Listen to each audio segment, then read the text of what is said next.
तो good evening, कैसे हैं आप लोग? कैसी चल रही है तैयारी?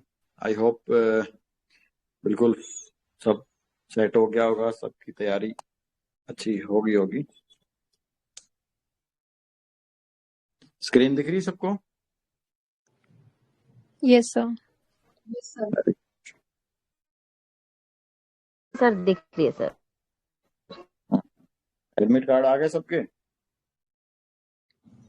Yes sir.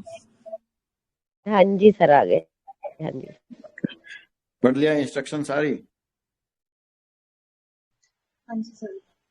Yes sir. हाँ जी सर पढ़ ली सर। बहुत बढ़िया। फिर क्या क्या लेके जाना है, क्या क्या नहीं लेके जाना, पता चल गया ना? या ये भी बताना पड़ेगा एक बार?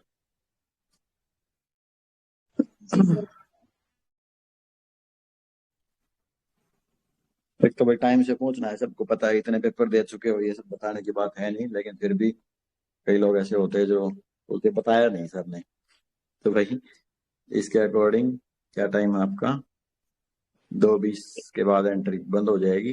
2:30 बजे आपका पेपर शुरू होना है। ठीक है। और दो चीजें थी बस इसमें काम की। एक तो बॉल पेन लेके जाना आपको। ठीक है। बॉल पेन, जेल वाला मत लेके जाना, बॉल पेन लिखा हुआ है। और खासकर कॉमर्स वाले कैलकुलेटर अलाउड नहीं है भाई। ठीक है।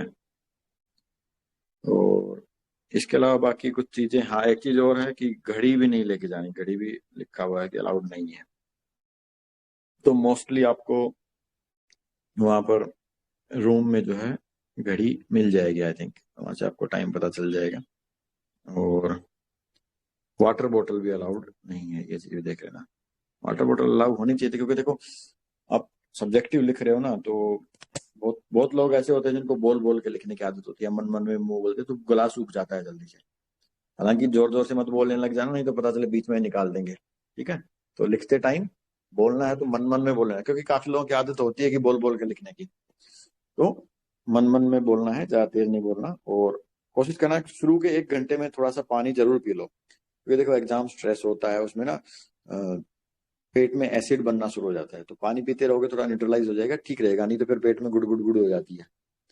तो इस चीज का थोड़ा ध्यान रखना। और खा पी के जाना। काफी लोग बोलते हैं कि सर पेपर में भूख लग रही थी, तो भाई अपना खा के जाना।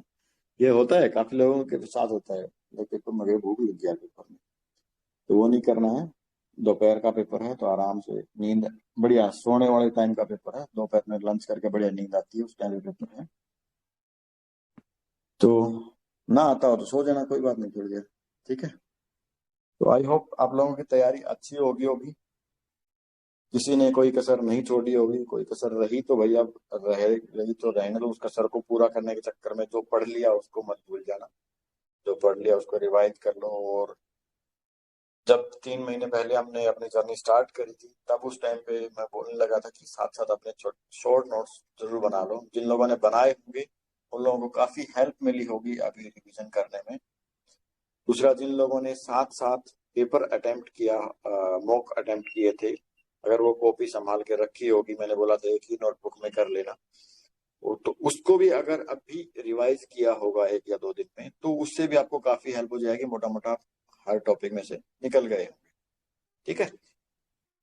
और नहीं किया है तो एटलीस्ट वो जरूर कर लेना। अभी अभी और कुछ रिवीजन करने का समझ में ना आ रहा हो, तो अगर मॉक्स आपने रिवाइज नहीं किए हैं, जो आपने आंसर लिखे थे पहले मॉक्स में, तो वो एक बार आप जरूर रिवाइज कर लेना। क्योंकि देखो पता नहीं होता किस्मत में कहाँ से कोई क्वेश्चन फंस जाए। मैं ये नहीं कह रहा कि मैंने जो कराया था वही आएगा, क्वेश्चन हो सकता है उसमें से एक भी ना आए, कुछ अलग ही पेपर आ जाए। बट हमारा जो ये ग्रुप बनाने का जो मकसद था, इतनी एक्सरसाइज करवाने का मकसद था, वो ये था कि आपको वो 3 घंटे में बैठ के लिखने की प्रैक्टिस हो जाए। आपको लिखना आ गया है मेरे हिसाब से कम 70 to 80% यहाँ पे कैंडिडेट ऐसे हैं जिनको लिखना आ गया है इन 3 महीनों में। जिन्होंने कभी पहले पेन भी नहीं उठाया था, आई थिंक वो लोग भी अभी अच्छा खासा लिख पा रहे होंगे। और मेन चीज होती है कि आप हो सकता है अपनी फील्ड में एक्सपर्ट हो गए, लेकिन लिखना बहुत जरूरी था इस टाइम पे, क्योंकि आपने पता नहीं लास्ट टाइम कब लिखा हुआ खुद से। आप मोस्टली यहाँ पे ऐसे भी हैं जो टीचर भी हैं, पीसीटी टीचर हैं एक्चुअली, लेकिन वो खुद वो भी नहीं लिखते हैं ये चीजें क्वेश्चन, वो क्लास में लिखवा देते हैं वो अलग बात है, लेकिन खुद से 3 घंटे में 15 क्वेश्चन अटेम्प्ट करना एक रियली चैलेंजिंग टास्क होता है, ठीक है। तो उसके लिए प्रैक्टिस जरूरी होती है। तो आई होप, जहां तक मेरा आइडिया है कि कम से कम 80% लोगों ने इस ग्रुप में जो है अच्छे से लिखने की प्रैक्टिस की होगी, ठीक है। और आई होप हमने आप लोगों को काफी हेल्प करवाई होगी इस मामले में कि आप अच्छे आंसर लिख सको। तो कहीं ना कहीं जब आप पेपर में बैठ के आंसर लिख रहे होगे तो कहीं ना कहीं ये चीज आपको जरूर काम आएगी। जो अभी तक आपने प्रैक्टिस किया था उससे आपको एक तो पेपर में एकदम से स्ट्रेस फील नहीं होगा, या फिर आप थोड़ा सा उलझेंगे नहीं पेपर में, ठीक है। और हालांकि आपने सोचने वाला काम, लिखने वाला काम ऑलरेडी कर लिया है, तो पेपर में बस पेन चलना चाहिए, बस दिमाग में आता रहेगा, आप लिखते रहोगे, आता रहेगा, लिखते रहोगे, ऐसा करना है, ठीक है। और सबसे पहले क्या करना है, पेपर में 18 क्वेश्चन आएंगे, तो पहले 3 क्वेश्चन वो हटाने हैं आपको जो आपको नहीं आते, ठीक है। वो 3 क्वेश्चन आपको चूज करना है। शुरू के 5 मिनट ले लो चाहे, कोई दिक्कत नहीं है, वो 5 मिनट आपके कंपनसेट हो जाएंगे, ठीक है। तो सबसे पहला काम यही करना है आप लोगों को, 18 के 18 क्वेश्चन को रीड करना है। फिर उसमें ये देखना है कि ये 3 क्वेश्चन तो आपको बिल्कुल नहीं आते, या आप इनको करो। हो सकता है पेपर इतना इजी आ जाए आपको 18 के 18 आते हो, ठीक है। तो उसमें भी ये डिसाइड करना है आपको सबसे पहले कि ये 3 क्वेश्चन मैं नहीं करूंगा या नहीं करूंगा, क्योंकि उसके बाद आपके पास स्पेसिफिक हो जाए कि हाँ ये 15 करने हैं मुझे। उस 15 में भी आप देख लो कि कौन सा आप पहले कर सकते हो, ठीक है। और हर क्वेश्चन को ध्यान से पढ़ना है।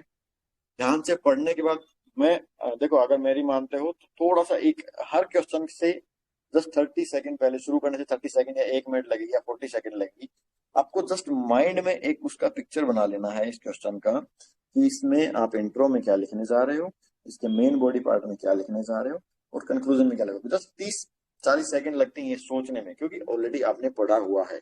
ऐसा नहीं है कि आप कुछ अलग से रिसर्च करके उसमें लिखोगे, ऑलरेडी पढ़े हुए में से आएगा, इजी पेपर आएगा। तो बस क्या करना है, पेपर से हर क्वेश्चन से 1 मिनट, स्टार्ट करने से 1 मिनट या 30 सेकंड पहले जस्ट एक बार दिमाग में पिक्चर बना लेनी है कि मेरे को ये इंट्रो लिखना है, ये मेन बॉडी पार्ट लिखना है, ये इसका कंक्लूजन में लिखना है, ठीक है। थोड़ा सा सोच के फिर लिखना शुरू करें। अंधाधुंध लिखना शुरू करोगे ना तो फिर पता चलेगा कि आप ज्यादा लिख दे रहे हो, किसी में बहुत कम लिख दे रहे हो, फिर बाद में आके सोचते हो कि गड़बड़ हो गई, ज्यादा हो गया, कम हो गया, ठीक है। जस्ट एक 30-40 सेकंड का अगर पोज लेके आप लिखोगे तो आपका जो पेपर अटेम्प्ट है वो बहुत अच्छा हो जाएगा मेरे अकॉर्डिंग, क्योंकि मैं पर्सनल एक्सपीरियंस से बता रहा हूँ। हर हर क्वेश्चन में हो सकता है ऐसा ना करना पड़े, जैसे जैसे कि कुछ डिफरेंस वाला आ गया, न्यूमेरिकल आ गया, वो तो आपको पता आता है। लेकिन कुछ ऐसा जिसमें थोड़ा सा कंसेप्ट बेस्ड चीजें पूछ रहा है, या फिर घुमा के कोई स्टेटमेंट दे के पूछ रहा है, तो पहले उस स्टेटमेंट को पढ़ना है कि भाई स्टेटमेंट में क्या बोल रहा है, फिर उसके बाद वो पूछ क्या रहा है। तो थोड़ा सा उस स्टेटमेंट को एक्सप्लेन करेंगे, इंट्रोडक्शन में क्या लिखेंगे, स्टेटमेंट के बारे में लिखेंगे, फिर थोड़ा सा मेन बॉडी पार्ट में स्टेटमेंट को लेके जाएंगे, फिर जो क्वेश्चन पूछा है उसको आंसर करेंगे उसके बारे में, और फिर कंक्लूड कर देंगे कुछ अच्छे फॉरवर्ड थिंकिंग के साथ, या फिर कुछ भी किसी की कही हुई बात के साथ भी हम उसको कंक्लूड कर सकते हैं, उसको अच्छा बता सकते हैं बुरा। और ध्यान रखना कि कई बार पूछेगा कि आपके अकॉर्डिंग इसमें क्या होना चाहिए, तो उसमें ना कभी भी वो आपके अकॉर्डिंग नहीं होता। आप बोल रहे हो कि मेरे अकॉर्डिंग तो ना एचपीएससी ने पेपर ही नहीं लेना चाहिए, सीधा इंटरव्यू लेकर, आपकी नहीं चलती है वो। आपके अकॉर्डिंग पूछा है, वो पूछा है कि एक्सपर्ट्स के अकॉर्डिंग ऐसा क्या होना चाहिए जो आपने पढ़ा होगा, ठीक है। तो वहां पे ये नहीं लिखना yes I agree with this, okay. I word use नहीं करते हैं नॉर्मली आंसर राइटिंग में कहीं पर भी, ठीक है। ऐसे लिख सकते हो उसमें, yes we can agree on this point, कि ऐसा ऐसा होना चाहिए, और ऐसा फलाने एक्सपर्ट ने भी बोला था, उस राइटर ने भी बोला था, उसने भी बोला था, तो उन सब के अकॉर्डिंग हम कंक्लूड कर सकते हैं कि ये जो बात बोली गई है ये सही है और ऐसा ही होना चाहिए। इस टाइप से मैं एक एग्जाम्पल के तौर पे बता रहा हूँ आपको, ठीक है। दूसरा क्या है कि कहीं ये नहीं लिखा हुआ कि बोर्ड नहीं लेके जाना। वो हम एक बोर्ड लेके जाते हैं ना, फट्टा बोलते हैं इसको वो। तो अगर लिखा, एक बार देख लो, मैं मेरे को मिला नहीं ऐसा कि कहीं लिखा हुआ कि वो नहीं लेके जाना। क्योंकि मैं क्यों सर एडवाइस बोर्ड कर के रहा बारे हूँ में कहीं नहीं लिखा। यस सर बोर्ड के बारे में कहीं नहीं लिखा, बस पेन के बारे यस में ही लिखा है।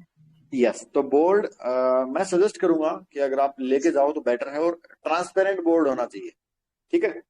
गत्ते वाला, लकड़ी वाला, या फिर कार्टून वाला नहीं होना चाहिए, बिल्कुल ट्रांसपेरेंट जो फाइबर के बोर्ड आता है वैसा ले लेना।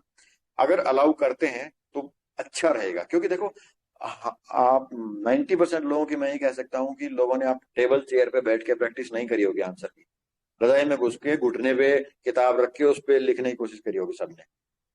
तो वो कहीं ना कहीं वो चीज ना आपको अनकंफर्टेबल फील कर देगी पेपर में, जब आप डेस्क बोर्ड पे बैठ कर लिख रहे हो। और कई बार वो डेस्क ऐसे होते हैं इसमें अच्छे से कमर भी नहीं लिख पाती है।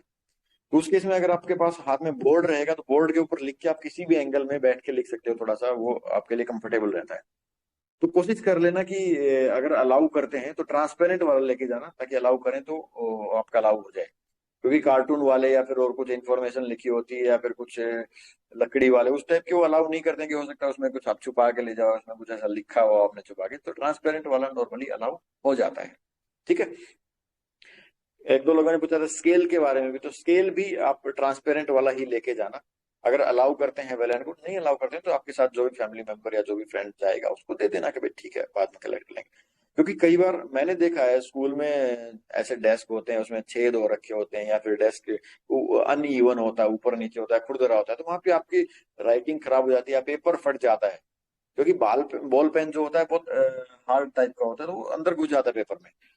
तो इसलिए थोड़ा सा फट्टा अगर अलाउ हो जाता है तो आपके लिए बहुत अच्छी बात होगी, आप कंफर्टेबली लिख पाओगे। और अ, अगर आपको डेस्क जो है, बेंच जो है वो डैमेज्ड भी मिलता है तो भी आपको दिक्कत नहीं होगी। तो ये आप देख लेना, अगर आपके पास है या फिर नया आप अफोर्ड कर सकते हैं, अरेंज कर सकते हो, तो लेके चले जाना। और वहां पे आपको पता चल ही जाएगा एग्जाम सेंटर पे जाके। क्योंकि देखो ऐसा बोर्ड ने कोई इंस्ट्रक्शन नहीं दिया है, तो हो सकता है कई बार स्कूल वाले अपनी पॉलिसी बना लेते हैं कि नहीं ये भी अलाउ नहीं करेंगे। कई स्कूल वाले क्या होते हैं अलाउ भी कर देते हैं।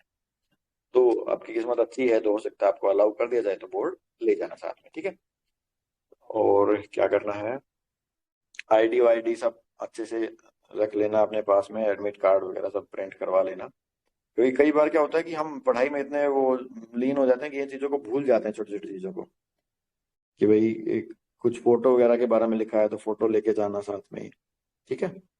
और इस I think medium of writing के बारे में भी कहीं मेंशन नहीं है। तो वो आपको हो सकता है वहां पर जब आप आंसर लिखोगे उस टाइम पे शायद आपको आंसर शीट के फर्स्ट पेज पे ही आपको जब डिटेल भरोगे तो उसमें लिखवाया जाएगा कि आप कौन सा मीडियम प्रेफर करते हो, हिंदी मीडियम या इंग्लिश मीडियम। तो मैंने काफी लोगों से पूछा भी, तो कंक्लूजन यही निकल के आया था मीडियम के बारे में। अगर आप इंग्लिश मीडियम चूज करते हैं तो आपको पूरा पेपर इंग्लिश में ही लिखना है, उसमें हिंदी का वर्ड यूज नहीं करना है। ठीक है। लेकिन अगर आप हिंदी मीडियम यूज चूज करते हो तो उसमें कुछ वर्ड्स कुछ चीजें आप इंग्लिश में लिख सकते हो, वो चल जाएगा। ठीक है। तो अकाउंटिंग वालों के लिए ये एक रिलीफ टाइप की चीज रहेगी कि आप जो अकाउंटिंग के न्यूमेरिकल जो क्वेश्चन आते हैं उसमें आपको उसकी अगर हिंदी नहीं आती है तो आप उसको इंग्लिश में लिख सकते हो। हिंदी मीडियम वाले लोग ज्यादा प्रॉब्लम नहीं होगी उसमें आपको। ठीक है। और सीक्वेंस वाला जो था, सीक्वेंस का इंस्ट्रक्शन जो था उसमें ये लिखा हुआ था कि जो आप सीक्वेंस में काउंट किए जाएंगे। ठीक है। जैसे कि आपने 15 से शुरू किया, 15, 16, 17, 18, फिर उसके बाद 3, 4, 5, 6 ऐसे करके मान लो आपने 16 क्वेश्चन अटेम्प्ट कर दिए फ्लो फ्लो में, आपको बहुत अच्छे से आता था, बहुत ज्यादा लिख दिया, तो आपके जो काउंट करे जाएंगे पहला दूसरा तीसरा ऐसे करके 15 तक काउंट होंगे। 16वें नंबर पे आपने जो भी क्वेश्चन अटेम्प्ट किया होगा वो आपका चेक नहीं होगा। अगर क्वेश्चन पार्ट में आते हैं, मान लो क्वेश्चन नंबर 5 का ए एंड बी है, तो कोशिश करना कि ए एंड बी को एक साथ अटेम्प्ट करो आप। ठीक है। अगर एक साथ भी नहीं कर पा रहे हो तो क्लियरली मेंशन करना कि 5 का ए 5 का बी। और कुछ दिन पहले एक कॉपी चेक की थी मैंने, उसमें आप लोगों ने देखा होगा कैंडिडेट ने क्वेश्चन नंबर गलत डाल दिया था, मतलब क्वेश्चन नंबर 9 लिख के उसके नीचे आंसर क्वेश्चन नंबर 4 का कर दिया था। उसमें चाहे आपने कितना भी अच्छा क्यों ना लिखा हो, एक नंबर भी नहीं मिलेगा, पहले बता रहा हूँ। तो ये इतनी बड़ी गलती कोई मत कर देना।